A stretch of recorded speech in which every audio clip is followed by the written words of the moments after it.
em Jeremias, depois você grava onde está escrito, Jeremias 4, versículo 14, diz assim, isso é um alerta para todos nós.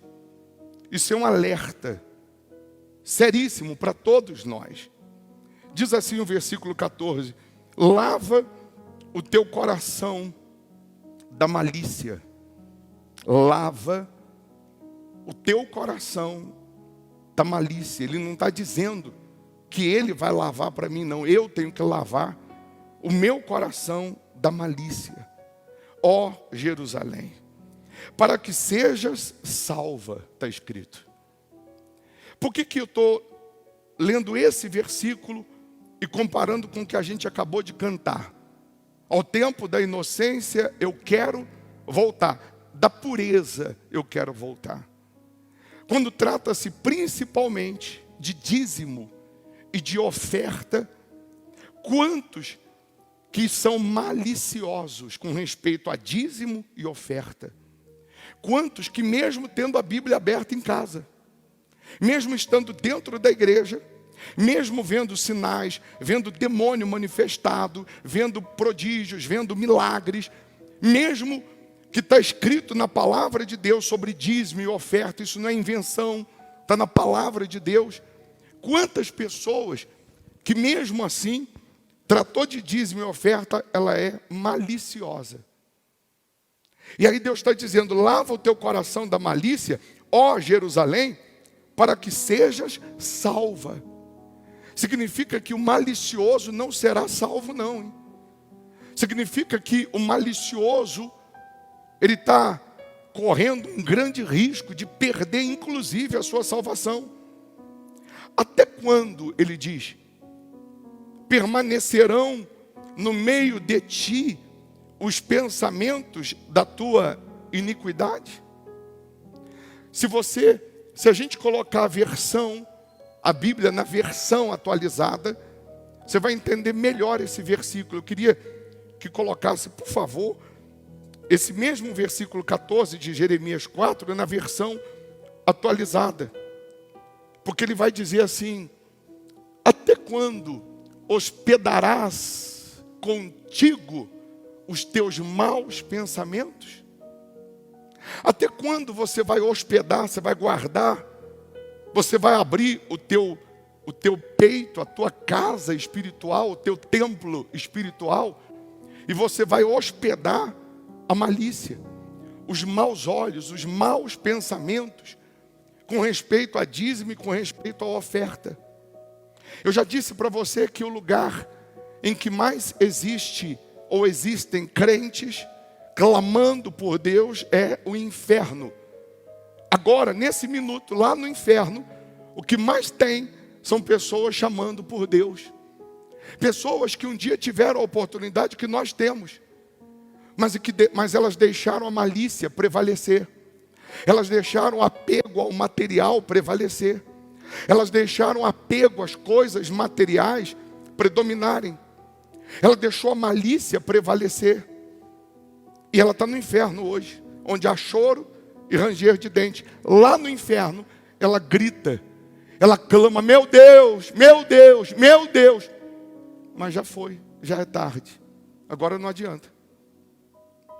Aí, para finalizar no versículo 18, ele diz, o teu caminho e as tuas obras te fizeram estas coisas.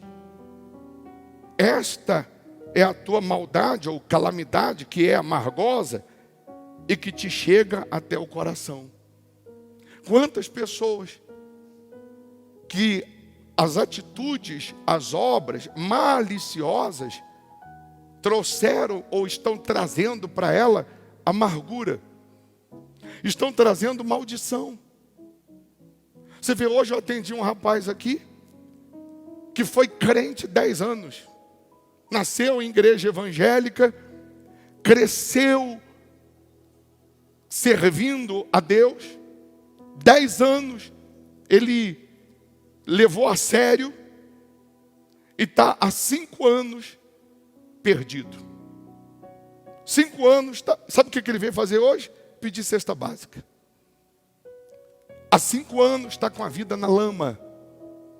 Aí eu perguntei para ele, você é dizimista? Não. Quando que começou a tua calamidade? Ou quando que começa a calamidade? De uma pessoa que estava fazendo a vontade de Deus, uma pessoa que estava servindo a Deus, uma pessoa que estava andando com Deus.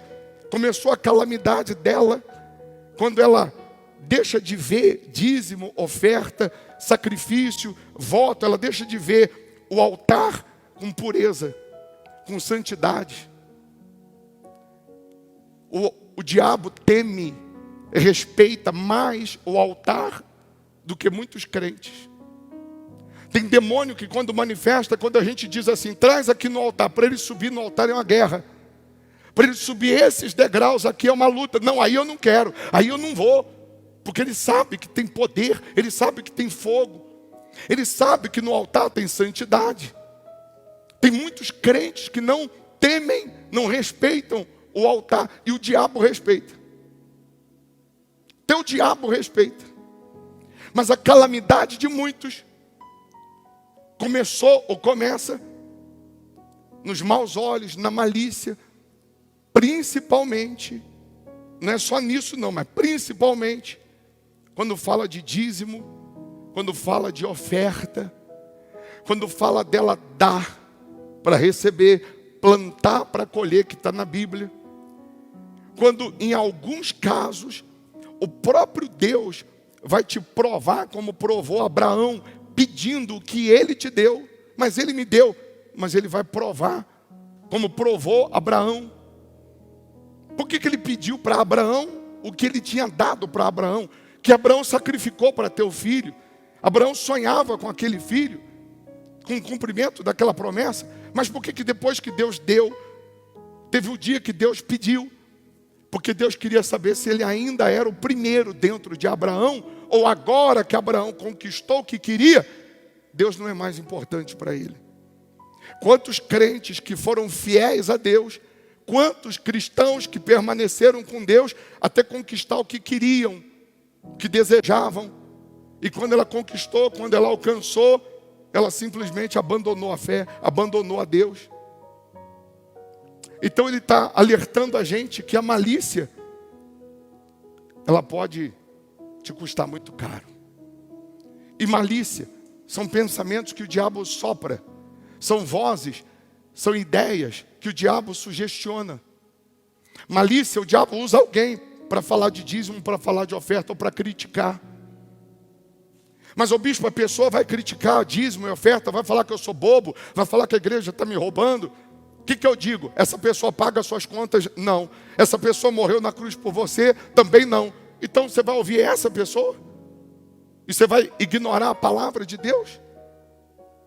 E se essa pessoa que critica crê na Bíblia e ela tem malícia, ela duvida, ela critica dízimo e oferta, diz para ela rasgar a Bíblia, as páginas que falam de dízimo e de oferta, e botar fogo.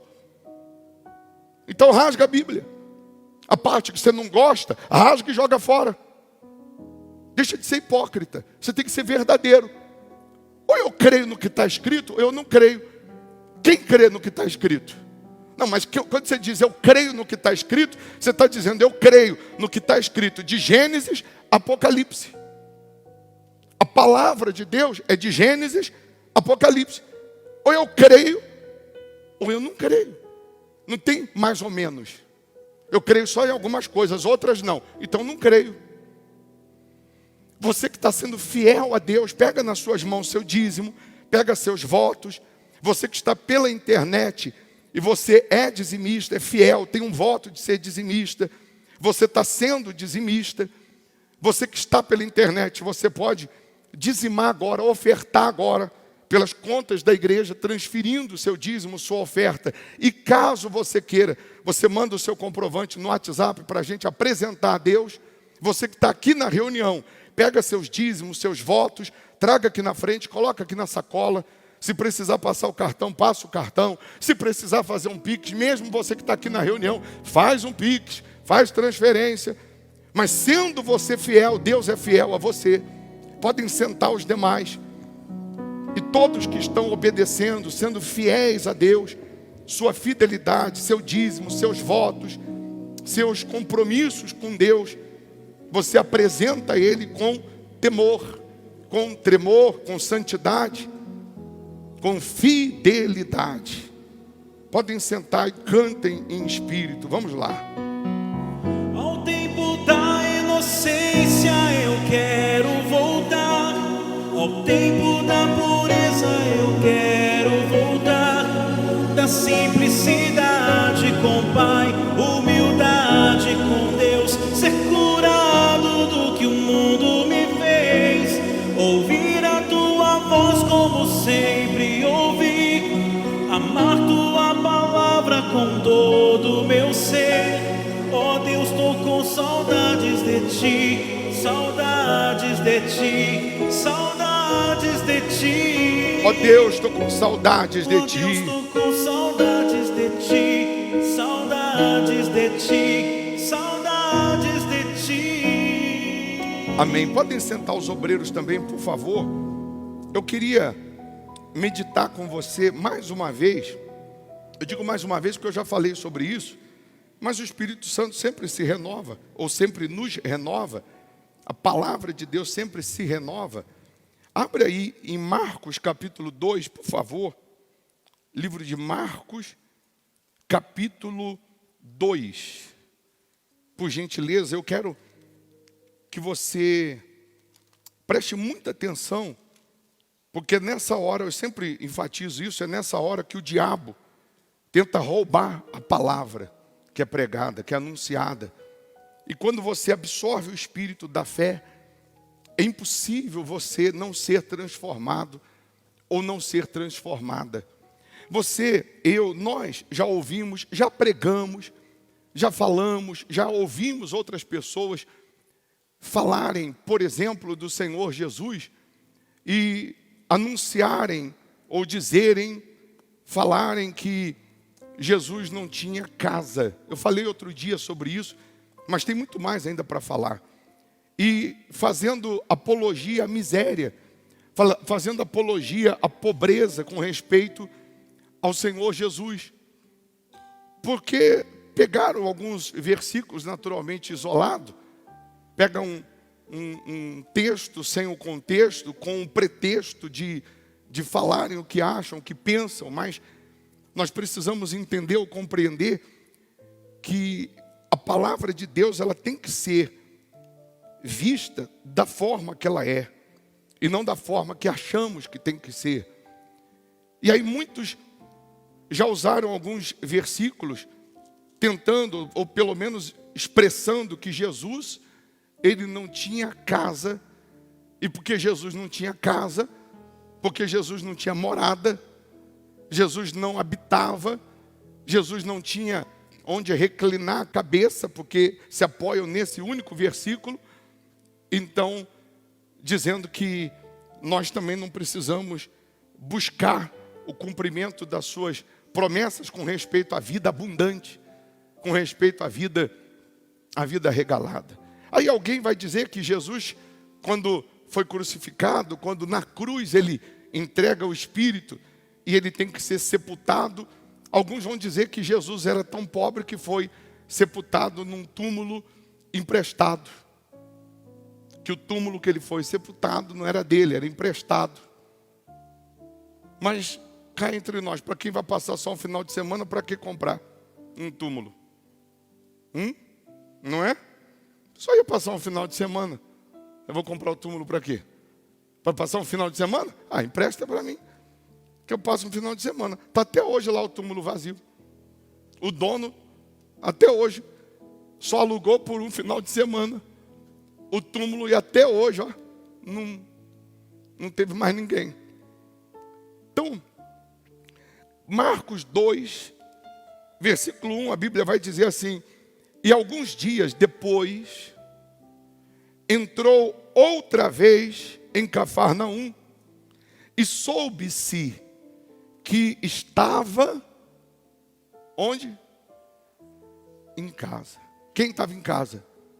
Jesus, preste atenção. Quem estava em casa? Jesus. E logo se ajuntaram tantos que nem ainda nos lugares junto à porta cabiam, e anunciava-lhes a palavra. Então, quando Jesus estava em casa, juntaram tantas pessoas, muita gente, que não cabiam dentro dessa casa, e aí Jesus anunciava a palavra. Então, quando Jesus está em casa, a casa está cheia, não é isso? Quando Jesus está em casa, a casa está cheia e tem palavra. E vieram ter com ele, conduzindo um paralítico, trazido por quatro homens, 4 amigos. E não podendo aproximar-se dele, de Jesus, por causa da multidão, descobriram o telhado onde estava, e fazendo um buraco, baixaram o leito em que jazia o paralítico. E Jesus, vendo a fé deles, disse ao paralítico: filho, perdoados estão os teus pecados. E estavam ali assentados alguns dos escribas que arrazoavam em seus corações, dizendo: por que diz este assim blasfêmias? Quem pode perdoar pecados, senão só Deus? E Jesus, conhecendo logo em seu espírito que assim arrazoavam entre si, lhe disse: por que arrazoais sobre estas coisas em vossos corações? Qual é mais fácil? Dizer ao paralítico: estão perdoados os teus pecados? Ou dizer-lhe: levanta-te e toma o teu leito e anda? Ora, para que saibais que o Filho do Homem tem na terra poder para perdoar pecados, disse ao paralítico: a ti te digo, levanta-te, toma o teu leito e vai para a tua casa.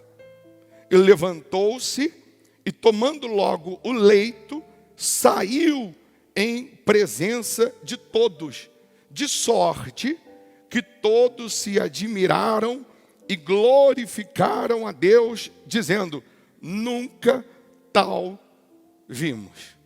Então, quando Jesus está em casa, a casa está cheia, tem palavra, pecados são perdoados, milagres acontecem e tem adoração a Deus. Preste atenção para você entender onde nós vamos chegar com essa pregação e o que isso tem a ver com você, comigo.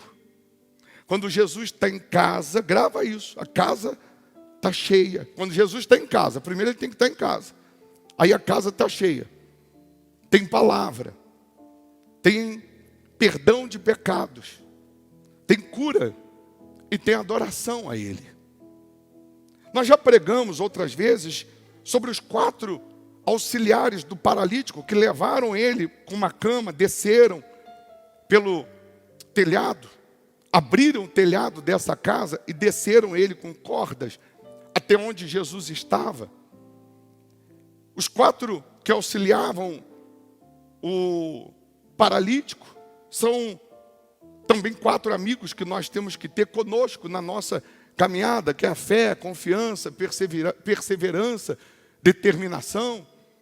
Mas eu queria falar do telhado da casa, ou do dono da casa, porque a gente sempre fala do paralítico que abriram o telhado, mas nunca que a gente diz quem é o dono da casa, porque você está na sua casa. A sua casa está lotada, está cheia, e alguém destelha a sua casa, alguém abre o seu telhado, alguém danifica a sua casa. E você não vai falar do dono dessa casa, você não vai falar do proprietário dessa casa. E aí que entra a questão que alguns ficam com ponto de interrogação, dizendo: será que isso aí não é invenção? Será que o bispo Formigoni não está inventando esse negócio de que Jesus tinha casa? Porque eu já li lá em Lucas 9, versículo 57, e eu vou colocar para você, e alguém hoje vai dizer: mas ô bispo, isso aí é estudo bíblico. Aí você vai entender como quiser. Mas eu queria muito que você saísse daqui hoje cheio do poder de Deus, transbordando em você, e que realmente isso não saísse da sua mente, dos seus pensamentos. Lucas 9, 57 em diante, que muitos pegam um versículo 58, mas para você entender o 58, você tem que ler o 57. E diz que Jesus não tinha casa, era pobre, etc., por conta disso.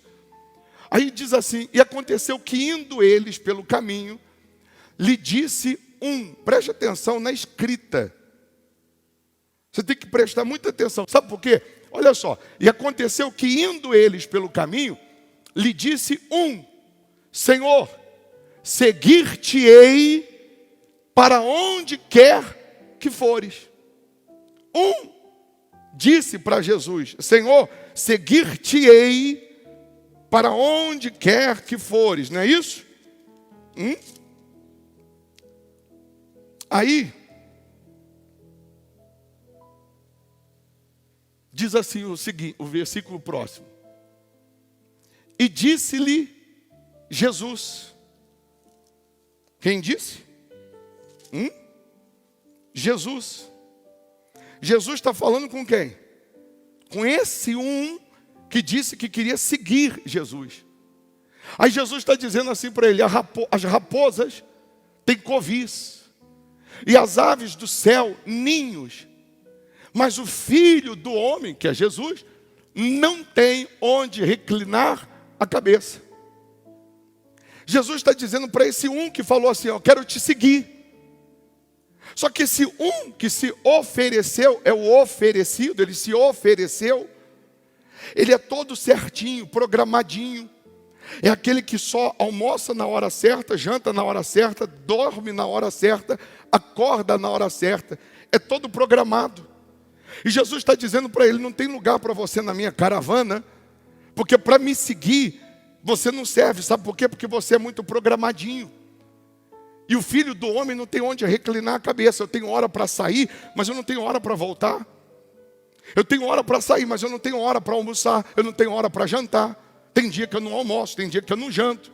Tem dia que eu vou tomar café na hora do almoço, e já é hora do café da tarde. Porque o Filho do homem que serve a Deus, ou que faz a vontade de Deus, ele sai à disposição de Deus. Ele está disponível para Deus. O que Deus falar, o que Deus direcionar, ele está pronto. Eu já fiz reunião aqui que durou 50 minutos, 40, 30 minutos. E também já fiz reunião que durou 2 horas, 2 horas e meia. Porque eu estou pronto e estou aberto ao que o Espírito quer. Eu não venho assim, de uma forma metódica. Eu já tive dias aqui que eu cheguei em casa 4, 5 da tarde para almoçar. Eu já tive dias que cheguei em casa meio-dia para almoçar. Tive dias que não almocei. São situações que eu queria que você entendesse. Jesus está respondendo a esse rapaz. Jesus não está dizendo que não tem casa.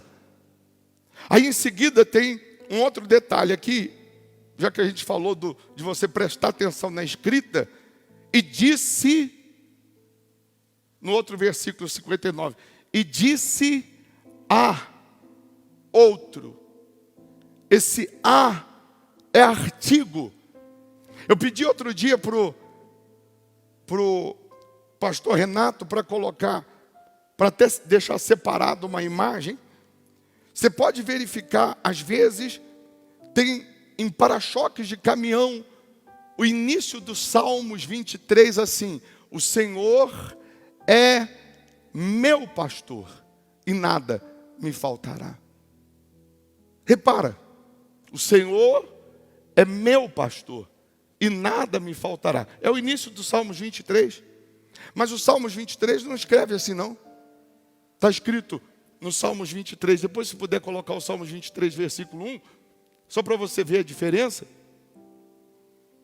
Está escrito no Salmos 23 assim: o Senhor, olha lá, o Senhor é o meu pastor. O é artigo definido.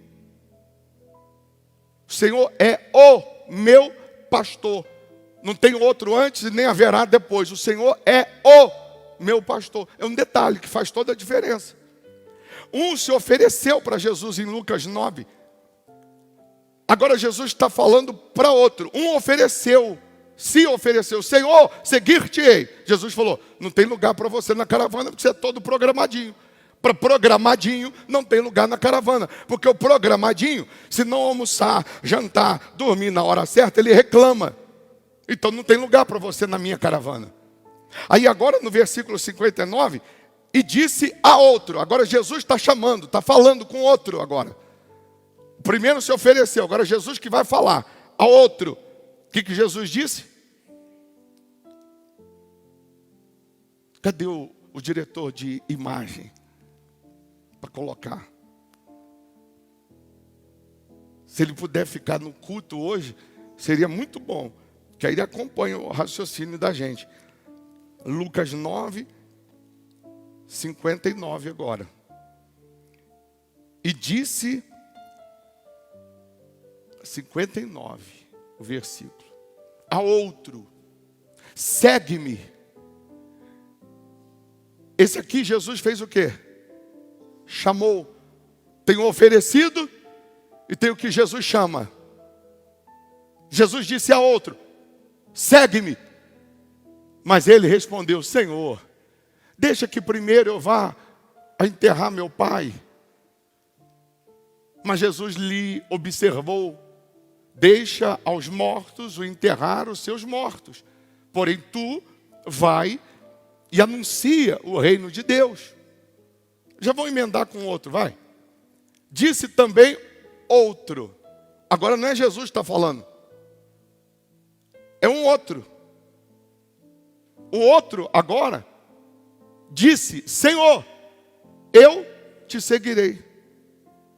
Jesus chamou esse segundo que eu disse.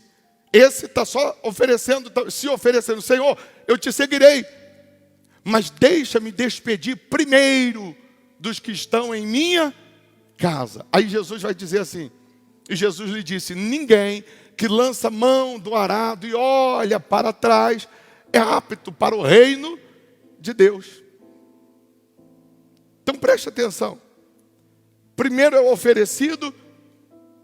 Não tem lugar na caravana porque é todo programado e aí não tem lugar. Não está disponível. O segundo, Jesus chama, mas ele dá desculpa.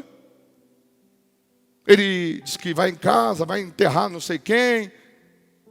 O terceiro se oferece, mas diz assim: primeiro eu vou atender as minhas vontades, primeiro eu vou resolver o meu caso aqui, vou me despedir da minha família, eu vou falar com a mamãe, com o papai, aí depois eu vou te seguir. Olha, eu vou te seguir, mas não vai ser agora não.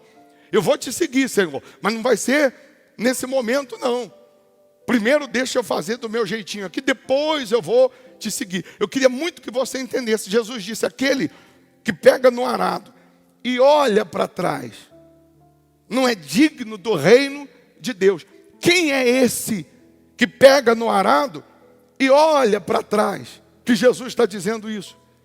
Jesus está falando com três tipos de pessoas: o oferecido, mas que é todo programadinho, certinho, metódico, e não serve, porque por ele ser todo metódico, certinho, quando não comer na hora certa, não dormir na hora certa, não tiver o descanso certo, na hora certa, no dia certo, a folga dele, ele vai murmurar, vai reclamar, ele vai começar a olhar para trás, não serve, ele não está disponível para Deus.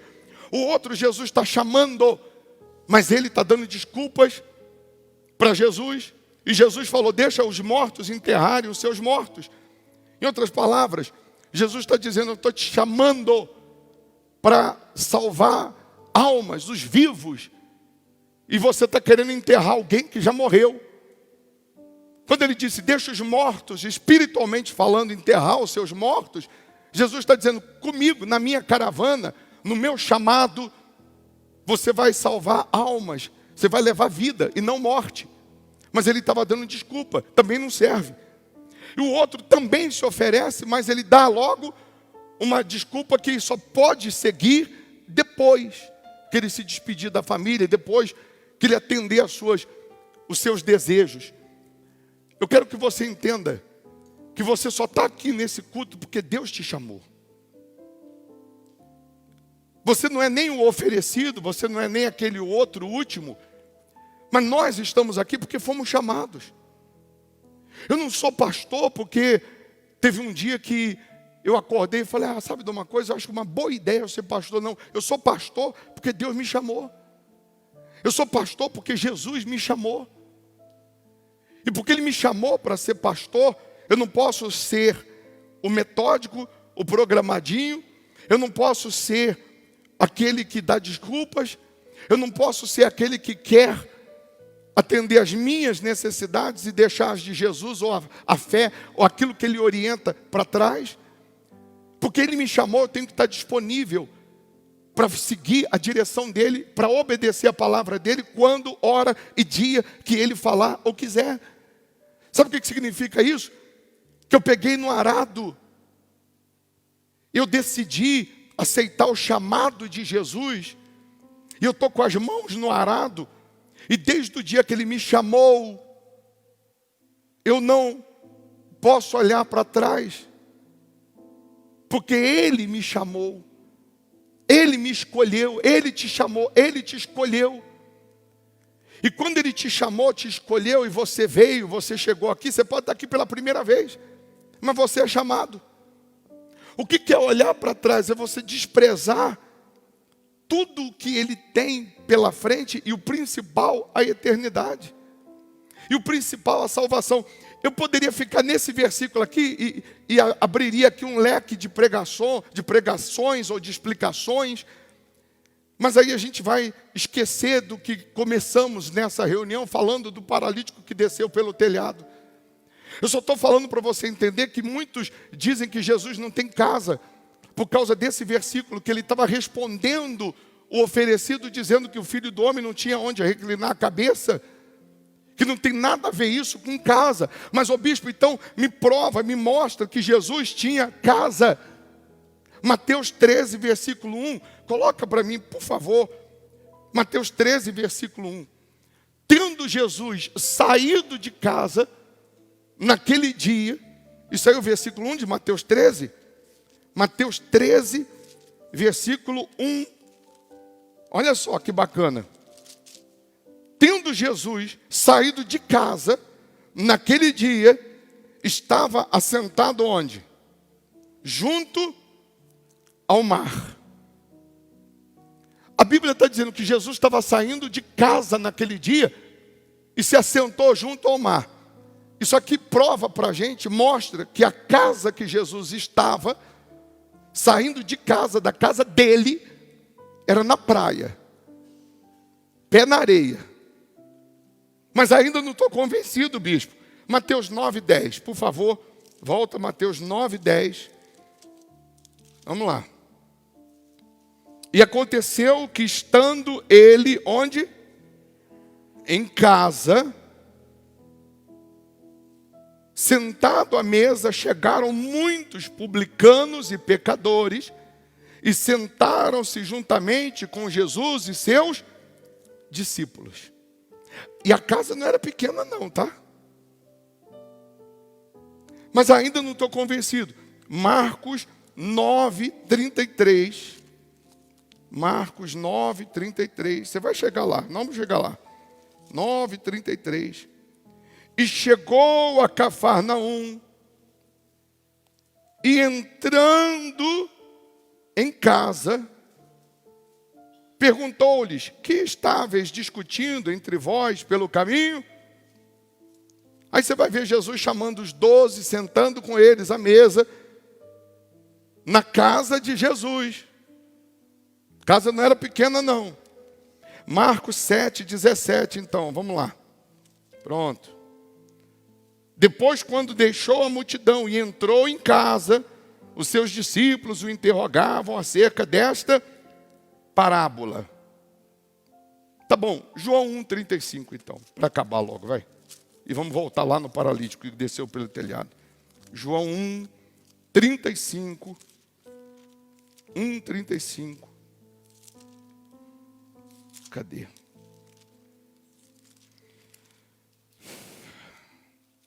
João 1,35, olha que legal. No dia seguinte, João estava outra vez ali, João, o Batista, que batizava, e 2 dos seus discípulos. E vendo passar a Jesus, disse: eis aqui o Cordeiro de Deus. E os 2 discípulos ouviram-no dizer isto e seguiram a Jesus. E Jesus, voltando-se e vendo que eles o seguiam, disse-lhes: que buscais? E eles disseram: Rabi, que traduzido quer dizer mestre, onde moras? O que eles perguntaram para Jesus? Onde moras? Ele lhes disse: vinde e o quê? E vede. Foram e viram onde morava. Mas, ô bispo, eu ainda não estou convencido. Tá bom. Mateus 4,13. Pronto. Então aí a gente acaba logo com isso. Mateus 4,13. Por que Jesus era chamado Nazareno? Porque nasceu em Nazaré, foi criado em Nazaré. Sim ou não? O pai dele é adotivo. Quem era o pai dele adotivo? O pai de Jesus? José morreu.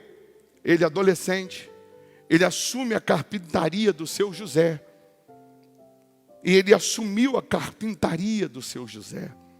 O historiador vai dizer que até os seus 30 anos, Jesus prospera a carpintaria do seu José.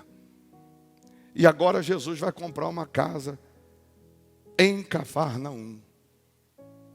Pé na areia. A morar na praia. Mateus 4, o quê? 13? Vamos lá.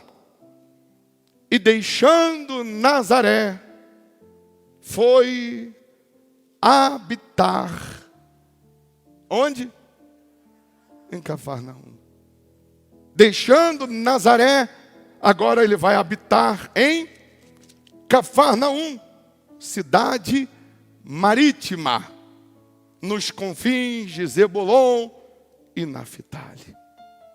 Pois bem, aí nós vamos agora voltar.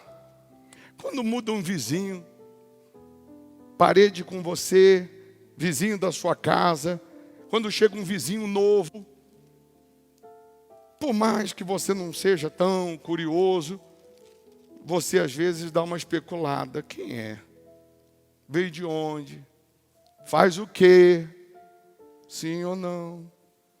Imagina, até por segurança, né? Imagina Jesus comprando uma casa do lado da tua. Imagina, sujeito famoso, comprando a casa colada com a tua. De repente essa casa fica fechada alguns dias. Todo dia você dá uma olhadinha. É a casa do fulano. Famoso. Mas esses dias ele não está aí não. Você fala com um vizinho, entra no WhatsApp, você entra nas redes sociais. Ó, sabe quem mudou aqui? Sabe quem está morando aqui do meu ladinho? É ele. É ele? É. Tem certeza? Tenho. Já viu ele aí? Um dia só. Mas quando ele chegar aí, quando ele aparecer, você me avisa?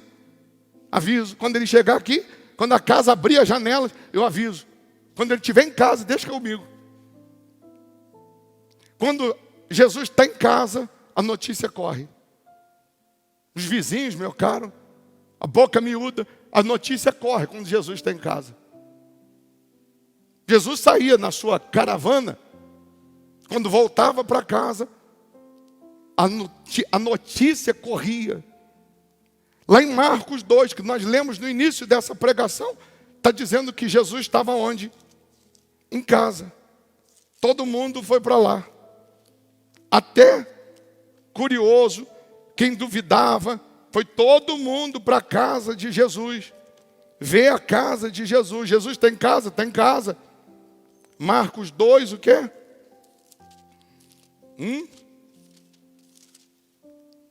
Versículo 1. E alguns dias depois entrou outra vez em Cafarnaum e soube-se que estava em casa.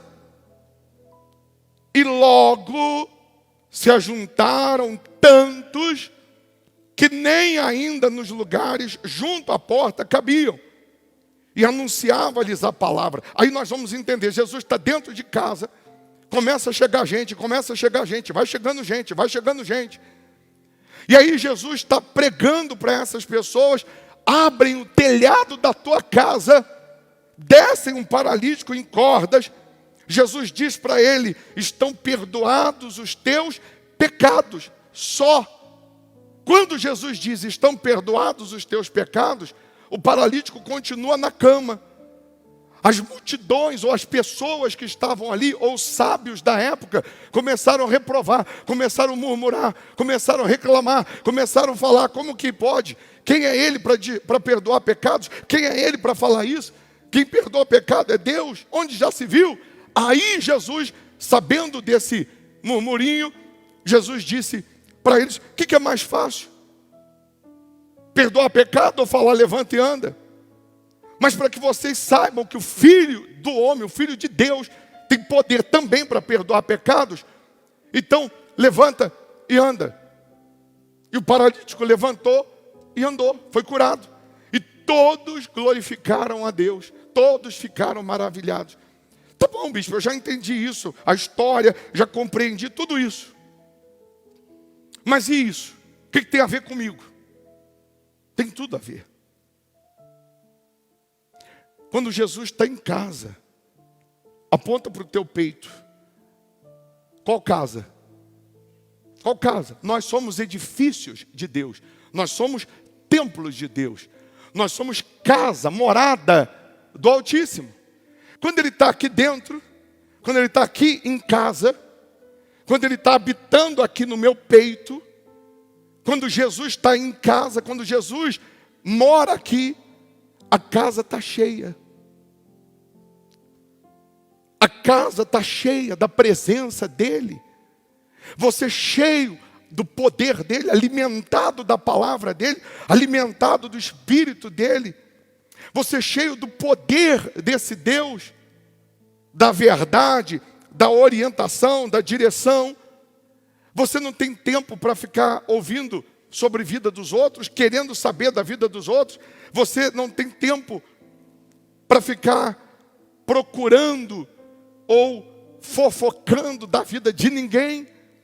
Porque se eu estou cheio do Espírito de Deus, da presença dEle, se Ele me completa, então fecharam-se as negociações. O que é isso, bispo? Eu vou te explicar. No meu início de igreja, eu ia evangelizar alguém de uma outra denominação. Aí essa pessoa dizia: tá bom, eu vou na tua igreja, mas depois você vai na minha. Eu vou um dia lá, você vem um dia aqui. Qual o problema nisso? Nenhum. Mas entenda que isso corre-se um risco grande, porque antes de eu me converter a Jesus, de fato, eu estava aberto a negociações. Antes de me converter a Jesus, o que é uma pessoa aberta a negociações? Porque ainda Jesus não está dentro da casa, não está cheio de Jesus. O que é uma pessoa aberta a negociações? Tem um macumbeiro ali, um benzedor, tem uma mesa amarela, branca, preta, que joga umas cartas lá, que vai ser bom. Vamos lá? Vamos. Por que eu vou? Estou aberto a negociações. Macumba, feitiço, seja idolatria, seja lá o que for, mesmo contrário à Bíblia, eu estou aberto a negociações porque eu ainda não conheço. Eu estou aberto a negociações porque ainda não estou com a casa cheia. Vamos na macumba? Vamos. Vamos nessa A? Vamos. Nessa B? Vamos. Mas no dia que eu me converto, que eu encontrei Jesus, que a casa ficou cheia, fecharam-se as negociações. Se você vir aqui, vou lá. Não, se você quiser, eu tenho um Deus, que onde Ele chega, onde Ele está, o poder dEle transforma, restaura, muda, liberta. O poder dEle transforma tudo. Você quer? Vem.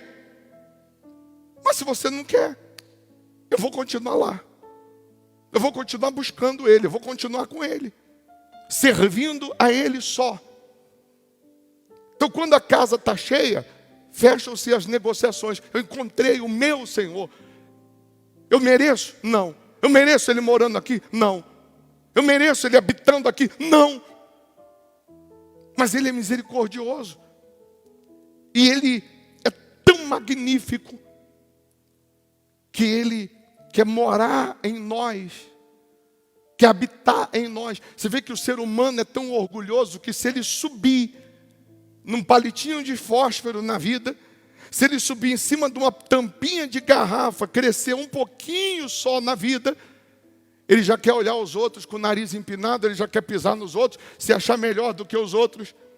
Imagine se Deus fosse assim, Ele jamais habitaria aqui, Ele jamais entraria aí. Se Deus fosse assim, Ele jamais iria morar em nós, habitar em nós. Quando a casa está cheia, que é Jesus aqui dentro, e por que Ele conseguiu entrar? Por que Ele conseguiu habitar? Porque você abriu a porta para Ele. Você decidiu se render a Ele, deixando os seus achismos de lado, jogando o pecado fora, jogando o orgulho fora, jogando preconceito fora. Você decidiu segui-lo 100%. Ele vai entrar. Quando a casa está cheia, tem palavra. Quando Jesus está morando em nós, a palavra dele é que permanece.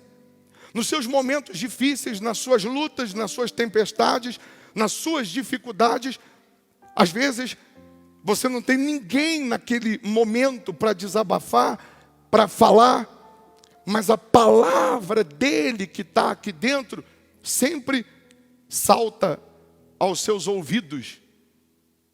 Nas horas difíceis, vem um versículo, vem uma frase, uma palavra: confia, não temas. Insista, não desista, persevera, perdoa, seja perdoado.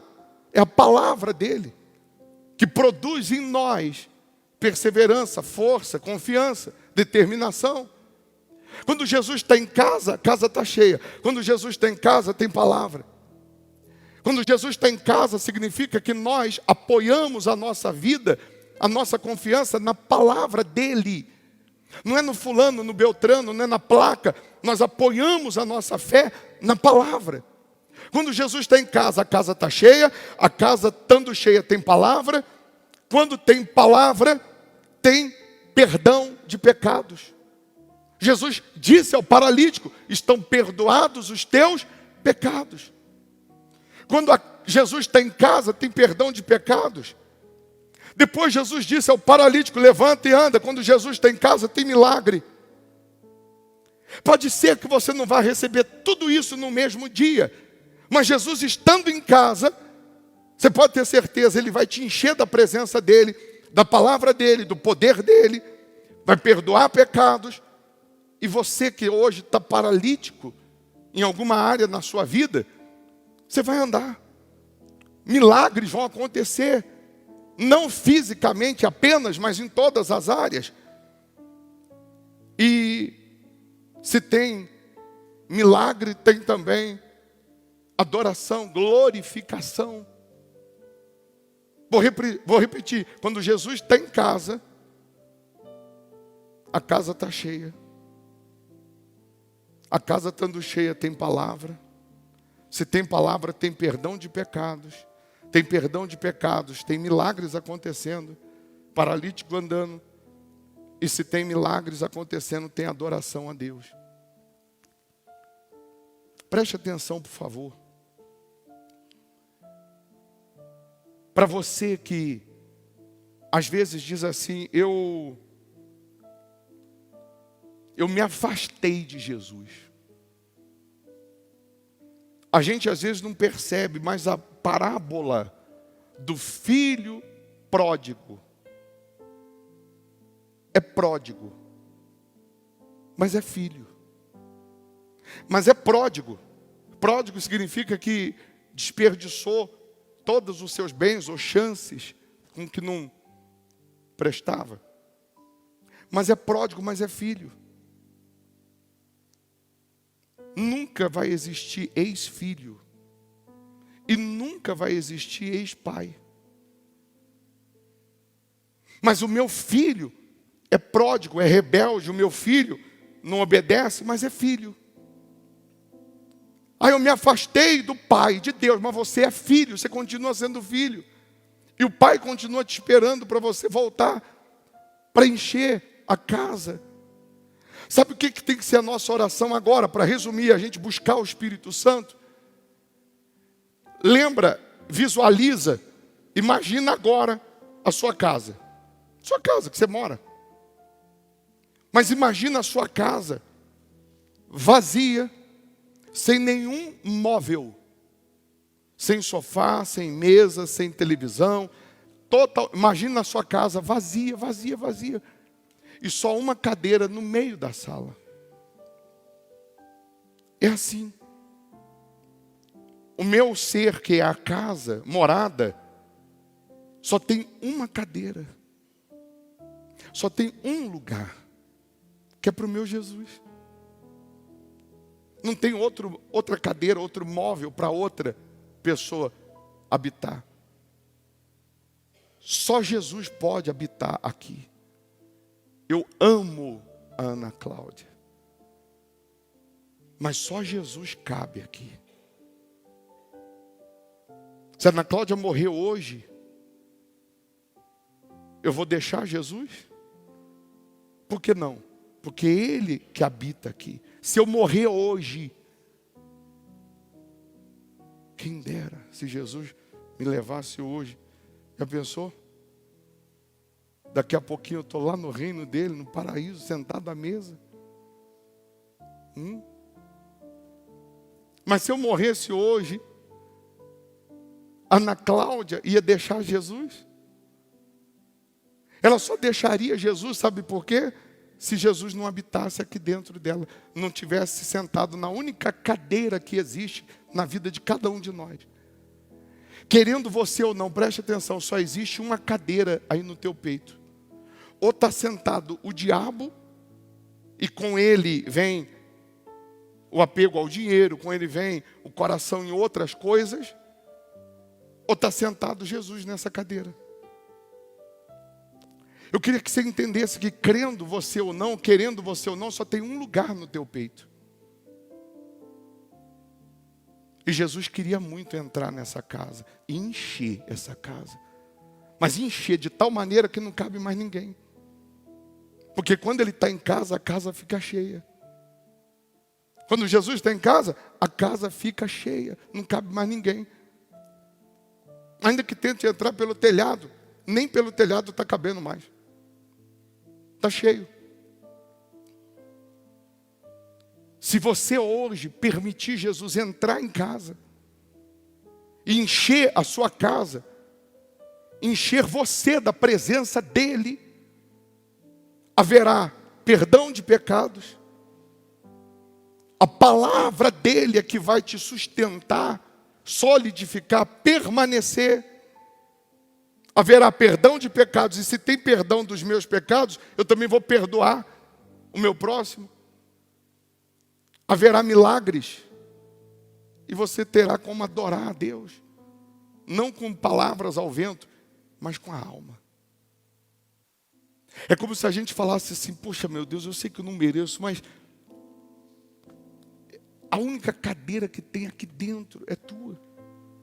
O sofá de lugar único que tem aqui dentro é teu, vem morar aqui. E Ele quer muito morar aí. Muito. Mas Ele não é intruso. Ele não arromba a porta. Ele disse: eis que estou à porta e bato.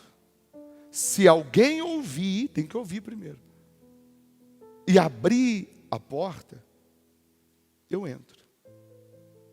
E aí eu vou cear com ele. Tem gente aqui que Jesus, vem batendo há muito tempo. E ela não ouve que ele está batendo. Ela não abre a alma dela para ele morar. Quem sabe hoje é a sua última chance. Ou a nossa última chance. Se morreu hoje, para onde vai sua alma? Está salvo? Jesus voltar hoje, para onde vai a nossa alma? Fique em pé, por favor.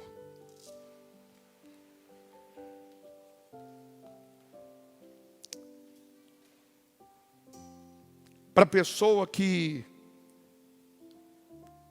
Jesus está habitando dentro dela, honestamente, precisa lembrar que ela tem que ser dizimista. Ela tem prazer. O que chega na mão, ela tem prazer de devolver o dízimo. Ela tem prazer de honrar a Deus. A revolta dela é porque ela queria fazer um dízimo maior, que o dízimo fosse maior. Ela queria ter condições de fazer mais. Mas ela tem prazer, porque ele está em casa. Para a pessoa que Jesus está dentro dela, precisa lembrar que ela tem que viver afastada do pecado. Para a pessoa que Jesus está em casa, precisa lembrar que ela tem que renunciar o seu eu, o seu ego, às vezes a carne, porque eu já disse, tem coisas que não é libertação, é renúncia, você tem que renunciar. Para a pessoa que Jesus está em casa, está morando nela, não precisa falar muita coisa, porque o Deus que está dentro dela é a palavra viva, orientando, instruindo, dirigindo. É a palavra dizendo, vai para cá, vai para lá, vem para cá, faz isso. É a palavra.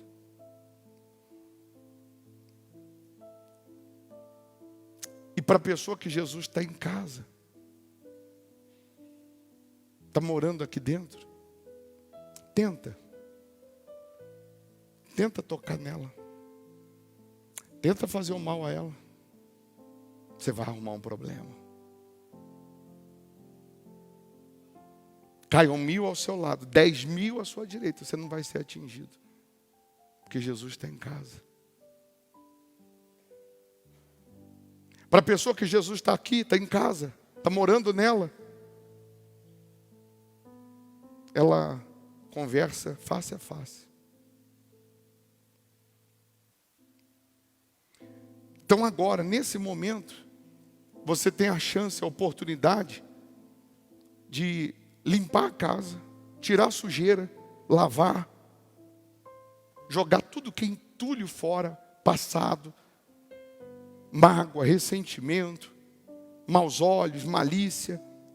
Agora você tem o poder de fazer uma faxina espiritualmente, colocar a única cadeira que existe no centro da sua vida, para que Jesus possa entrar daqui a pouco. Ele está chegando.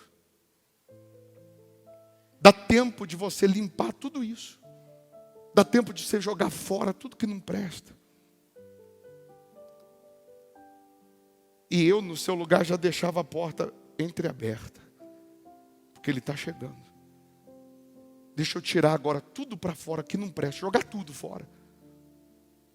Só Ele vai habitar. Só Ele vai morar. E hoje Ele vai te encher. Quando Jesus está em casa, a casa está cheia. A casa estando cheia tem palavra. Tendo palavra tem perdão de pecados. Tendo perdão de pecados tem milagre. Tendo milagre tem adoração.